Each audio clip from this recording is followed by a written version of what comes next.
नमस्कार, मी आहे मयुरी आणि आजचा व्लॉग आहे इडली सांबार चटणीचा. तर त्याच्यासाठी मी आता तुम्हाला दाखवते मी सांबार कसा बनवला आहे. तर त्याच्यासाठी मी आता तेलामध्ये राई सोडलेली आहे. मस्तपैकी राई तडतडल्यानंतर त्याच्यामध्ये टाकायचं आहे कढीपत्ता, अद्रक, लसूण, मिरची. तर हे सगळं आपल्याला ॲड करायचं आणि मी सगळं चिरूनच टाकलेलं आहे, पेस्ट वगैरे बनवलेली नाही आहे. तरीसुद्धा खूप छान टेस्ट येते आणि हे मस्तपैकी परतून झाल्यानंतर त्याच्यामध्ये ॲड करायचा आहे असा लांब लचक असा कापलेला कांदा. तर साईडला मी सगळ्या भाज्या उकडत ठेवलेल्या आहेत पातेल्यामध्ये.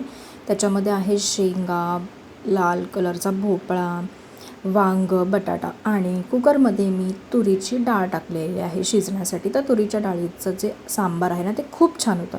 तर आता मी तुम्हाला हिंग दाखवलं, तर हिंग टाकण्यासाठी मी विसरले होते. तर हिंग त्याच्यामध्ये कंपल्सरी टाकायचं आहे, कारण का तुरीच्या डाळीला थोडी ॲसिडिटी होते, त्याच्यामुळे हिंग विसरायचं नाही आहे. तर हिंग मस्तपैकी असं आतमध्ये शिजल्यानंतर त्याच्यामध्ये ॲड केला टॉमॅटो.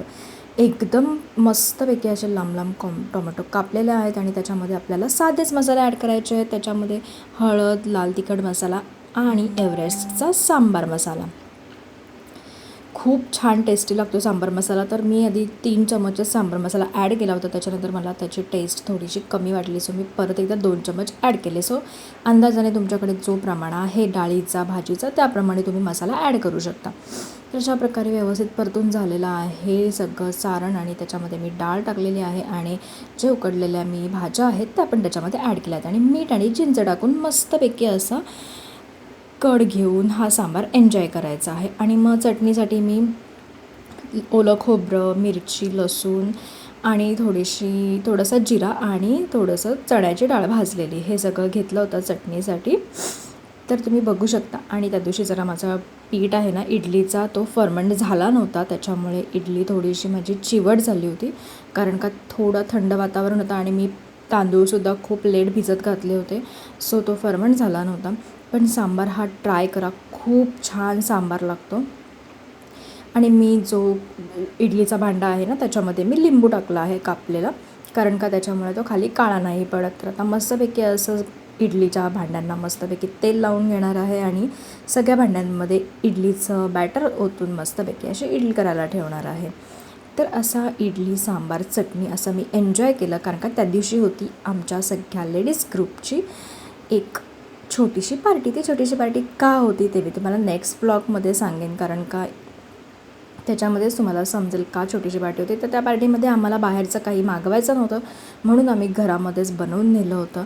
आणि सांगते खूप जणांनी खूप काही गोष्टी आणल्या होत्या. ते काय काय आणल्या होत्या त्यासुद्धा मी तुम्हाला नंतरच्या व्हिडिओमध्ये सांगेन.